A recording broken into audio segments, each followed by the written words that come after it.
നമസ്കാരം. എൻ്റെ പേര് ശൈലജ സി പി. മലപ്പുറം ജില്ലയിലെ മങ്കടയിലാണ് എൻ്റെ വീട്.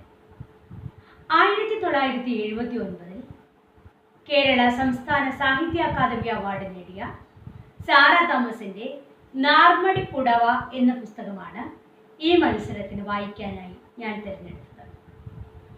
വെള്ളിരേഖകൾ, അസ്തമയം, മുറിപ്പാടുകൾ തുടങ്ങി ഒട്ടേറെ നോവലുകളും കഥകളും എഴുതിയ സാറ തോമസ് വളരെ പ്രസിദ്ധിയായ ഒരു നോവലിസ്റ്റാണ്. അവരുടെ മുറിപ്പാടുകൾ എന്നതിൻ്റെ ചലച്ചിത്രാവിഷ്കാരം മണിമുഴക്കത്തിന് സംസ്ഥാന ചലച്ചിത്ര പുരസ്കാരവും പ്രാദേശിക ചലച്ചിത്രത്തിനുള്ള രജത കമലവും ലഭിക്കുകയുണ്ടായി.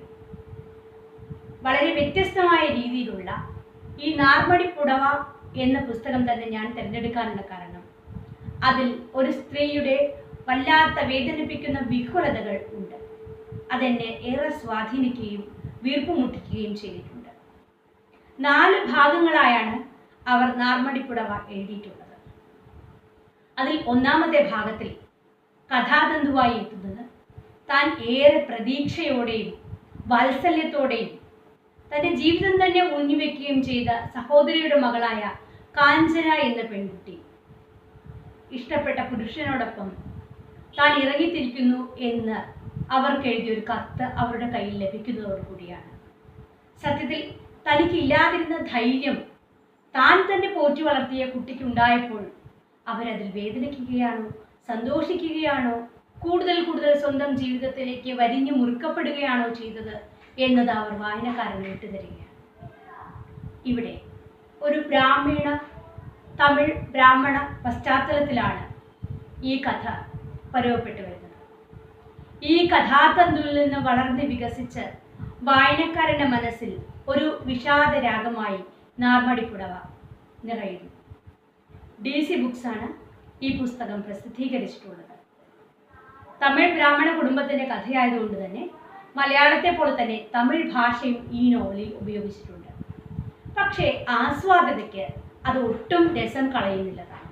വളരെയധികം ഇഴുകിച്ചേർന്നുകൊണ്ട് മലയാളവും തമിഴും ഒരു യുവതിയുടെ ദൈന്യവുമായി നമ്മുടെ മനസ്സിൽ ഇഴകലർന്ന് ഇടചേർന്ന് വല്ലാതെ നമ്മെ നൊമ്പരപ്പെടുത്തുന്നു.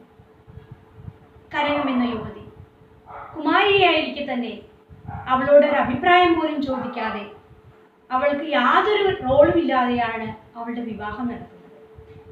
തൻ്റെ ഭർത്താവിൻ്റെ മുഖം പോലും യഥാർത്ഥത്തിൽ അവൾ കണ്ടിട്ടില്ല. അയാൾ ആരെന്നോ എന്തെന്നോ ഒന്നും തന്നെ അവൾക്ക് അറിയുകയില്ല. അയാൾ ശാന്തി മുഹൂർത്തത്തിന് മുമ്പായി തൻ്റെ പത്നിയെ പ്രാപിക്കുവാൻ വളരെയേറെ പരിശ്രമിക്കുന്നുണ്ട്. പക്ഷേ അതിന് സാധിക്കാതെ അപമൃത്യു വരിക്കുന്ന ഭർത്താവിൻ്റെ ജഡത്തിനു മുന്നിലും വല്ലാത്തൊരു നിസ്സംഗതയോടെ മന്ത്രകോടി അണിഞ്ഞ അവളിരുന്നു.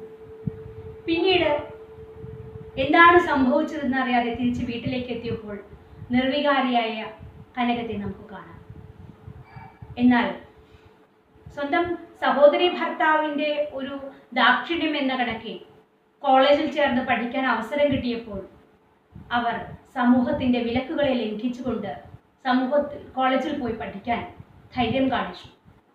പക്ഷേ തൻ്റെ സഹോദരി ഭർത്താവിൻ്റെ ഒരു സൂത്രമായിരുന്നു അതൊന്ന് തിരിച്ചറിഞ്ഞത് വളരെയേറെ വൈകിയാണെങ്കിൽ ജീവിതത്തിൽ ആ പഠനകാലം അവർക്ക് പ്രയോജനപ്പെട്ടു. വളരെ ചെറുപ്പത്തിലെ അമ്മ നഷ്ടപ്പെട്ടുവെങ്കിലും സഹോദരി തുണിയായുണ്ടായിരുന്നു. പക്ഷേ അധികം വൈകാതെ തന്നെ ആ സഹോദരിയെയും നഷ്ടപ്പെടും. സഹോദരിയുടെ ഭർത്താവിൻ്റെ ചുഴിഞ്ഞുനോട്ടങ്ങൾ അവരുടെ സഹോദരിയുടെ മരണശേഷം, കസ്തൂരിയുടെ മരണശേഷം ഒരു വിവാഹ അഭ്യർത്ഥനയായി വന്നപ്പോൾ കനകമത് വളരെ ശക്തിയുക്തം നിരസിക്കുകയാണ് ഉണ്ടായത്. അതോടെ അയാൾ തൻ്റെ മകൾ കാഞ്ചനയെ അവിടെ ഉപേക്ഷിച്ച് കടന്നു കളഞ്ഞു. പക്ഷേ കാഞ്ചനയെ, തൻ്റെ സഹോദരിയായ കസ്തൂരിയുടെ മകളെ സ്വന്തം മകളെന്ന പോലെ സംരക്ഷിക്കുകയും പോറ്റുകയും ചെയ്തു കനകൻ. ആ സമയത്ത് അയാൾ നീട്ടിയ വിദ്യാഭ്യാസം അവർക്ക് തുണയായി. ആ വിദ്യാഭ്യാസത്തിലൂടെ അവർ സർക്കാർ ജോലി നേടി. സമൂഹത്തിൻ്റെ വിലക്കുകളെ ലംഘിക്കുവാനുള്ള ധൈര്യം അവർ കാണിച്ചു. എന്നാൽ പൊതുജീവിതത്തിൽ മാക്സിമം പുറത്തു വരാതെ അവർ ശ്രമിച്ചു. എന്നിട്ടും തൻ്റെ ഓഫീസിൽ സൂപ്രണ്ടായിരുന്ന മാന്യനായ ഒരു വ്യക്തിയുടെ ഹൃദയത്തിൽ ഇടം പിടിക്കാൻ അവർക്ക് സാധിച്ചു. തൻ്റെ ഹൃദയത്തിൻ്റെ അലയൊലികളും ചില സമയത്ത് അവർക്ക് നിയന്ത്രിക്കാൻ കഴിയുന്നില്ല. പക്ഷേ എന്നാലും സ്വന്തം അപ്പയെയും കാഞ്ചനയെയും മറക്കുന്ന അയാളുടെ ജീവിതത്തിൽ കൂടുകൂട്ടുവാൻ അവർ തയ്യാറാവുന്നില്ല.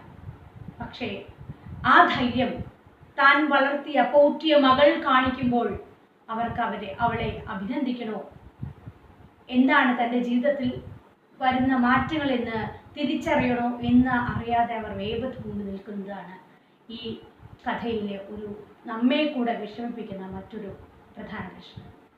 അപ്പോൾ നാർമുടിപ്പുടവ ഒട്ടേറെ ദിവസത്തേക്ക് നമ്മളെ വല്ലാതെ വരിഞ്ഞു കൊടുക്കും, ശ്വാസം മുട്ടിക്കും. അവർക്ക് ജീവിക്കാൻ കഴിയാതിരുന്ന ജീവിതം നമ്മൾ എന്തിനിങ്ങനെ ജീവിച്ചു തീർക്കുന്നു നമ്മൾ വല്ലാതെ വേദനിക്കും. ഇതുപോലുള്ള ഗ്രന്ഥങ്ങൾ എല്ലായ്പ്പോഴും നമ്മുടെ മനസ്സുകളെ, പ്രത്യേകിച്ചും സ്ത്രീകളുടെ ഈ വിഹ്വലതകൾ, ഒരുപാട് മുമ്പ് കണ്ണീരും കിനാവും പോലെയുള്ള കാലഘട്ടത്തിൽ അതുപോലെയുള്ള ഒരവസ്ഥകളിലൂടെ കടന്നു പോകുന്ന സ്ത്രീകളുടെ ബ്രാഹ്മണ സ്ത്രീകളുടെ ദൈന്യത നമ്മളെ വല്ലാതെ ശ്വാസം മുട്ടിക്കും. പക്ഷേ എന്നാലും ഈ നോവൽ ഒരൊറ്റ ഇരിപ്പിൽ നമുക്ക് വായിച്ചു തീർക്കാനാവും. നമ്മൾ വായിച്ചു പോകും. സാറാ തോമസിന്റെ അതിവിദഗ്ധമായ നൂലിരകളാൽ പാകം ചെയ്യപ്പെട്ട ഈ നോവൽ നമ്മെ വല്ലാതെ സ്വാധീനിക്കും.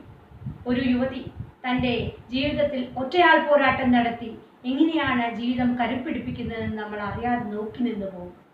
സ്വന്തം ജീവിതത്തിൽ കൂടുകൂട്ടാൻ ഹൃദയ നൈർമല്യത്തോടെ ഒരാൾ ക്ഷണിക്കുമ്പോഴും തൻ്റെ ജീവിതമാണ്, തനിക്ക് ചുറ്റുമുള്ളവരുടെ ജീവിതമാണ് തനിക്ക് പ്രധാനമെന്നും അതേസമയം സമുദായത്തിൻ്റെ വിലക്കുകളും ആചാരങ്ങളും അവരെ വല്ലാതെ വീർപ്പുമുട്ടിക്കുന്നു. അത് എല്ലായ്പ്പോഴും ഒരു ഇടിമുഴക്കമായി വല്ലാത്തൊരു പേടിപ്പെടുത്തുന്ന ബീഭത്സമായ രൂപമായി അവരുടെ മുന്നിൽ പലപ്പോഴും തെളിയുന്നു. പക്ഷേ എന്നിട്ടും അവർ ജീവിതത്തെ സധൈര്യം നേരിട്ടു. അങ്ങനെയുള്ള ഒരുപാട് ജീവിതങ്ങളിലൂടെ കടന്നു പോകാൻ നമുക്ക് ഈ കൃതി കാരണമാവും. എല്ലാവരുടെയും ഉള്ളിലേക്ക് ഈ കനകത്തിൻ്റെ ഹൃദയവിശാലത, സമുദായത്തെ എതിർക്കാനുള്ള ചിലപ്പോഴുള്ള അവരുടെ ചങ്കൂറ്റം, ചിലപ്പോഴുള്ള അവരുടെ അധൈര്യം എല്ലാം എല്ലാവരുടെയും ഉള്ളിലേക്കും കടന്നു വരും. ആ സ്ത്രീ ശബ്ദത്തോടൊപ്പം നമുക്കും ഒന്നു ചേരാൻ തോന്നുന്നു. നമസ്കാരം.